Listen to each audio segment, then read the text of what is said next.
Sa purga at kalinisan, bulate ay malalabanan.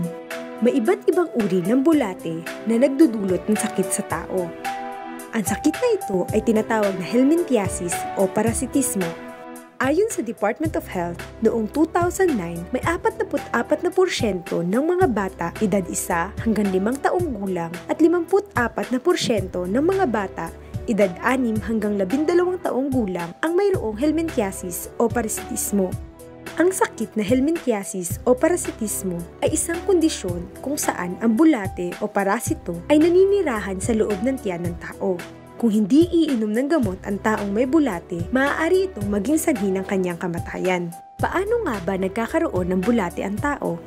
Nakukuha ito sa pamamagitan ng pagsubo ng maruming daliri at kuko, pagkain o pag-inom ng kontaminadong pagkain o inumin na inihanda na hindi naguhugas ng kamay, pagkain ng hilaw na prutas at gulay na hindi nahugasang mabuti, pagkain ng hilaw at hindi gaano nalutong pagkain at paglakad ng nakayapak sa lupang kontaminado ng dumi ng taong may bulate.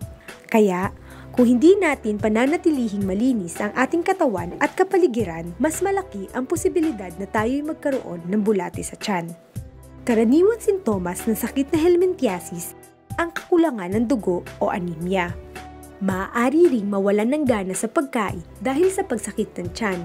Ito ay nagiging sanhi ng malnutrisyon dahil kinakain at inaagaw ng bulate ang nutrisyon sa katawan ng tao. Maaari ring sintomas ay ang paglaki ng tiyan, paglabas ng bulate sa puwet, ilong, bibig at sa tainga at ang pagdumi na may kasamang dugo. Sa mga bata, ilang epekto ng sakit na helminthiasis o parasitismo ay mabagal na paglaki, pagiging matamlay at sakitin, at mahina at mabagal na kakayahang matuto. Sa mga babae naman na nagkakaroon ng regla, maaaring lumala ang anemia. Sa mga buntis, maaaring magkaroon ng iron deficiency at malnutrisyon ang ina at ang dinadalang sanggol.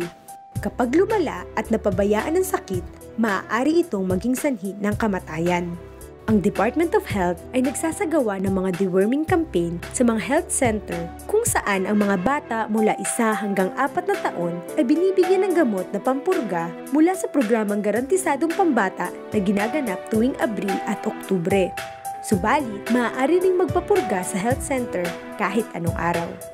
Ang mga bata namang mula 5 hanggang 16 o 17 taong gulang o higit pa basta't mag-aaral pa rin ay pinupurga sa kanilang eskwelahan tuwing Hulyo at Enero.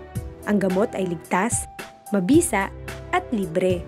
Ngunit, inuulit namin, kapag ang isang tao ay nakakaranas na ng mga sintomas ng sakit na helminthiasis, bata man o matanda, agad na silang dalhin at ipagamot sa mga health center.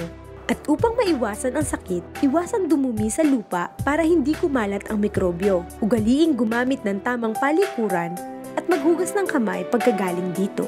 Isa pa, uminom lang ng malinis na tubig.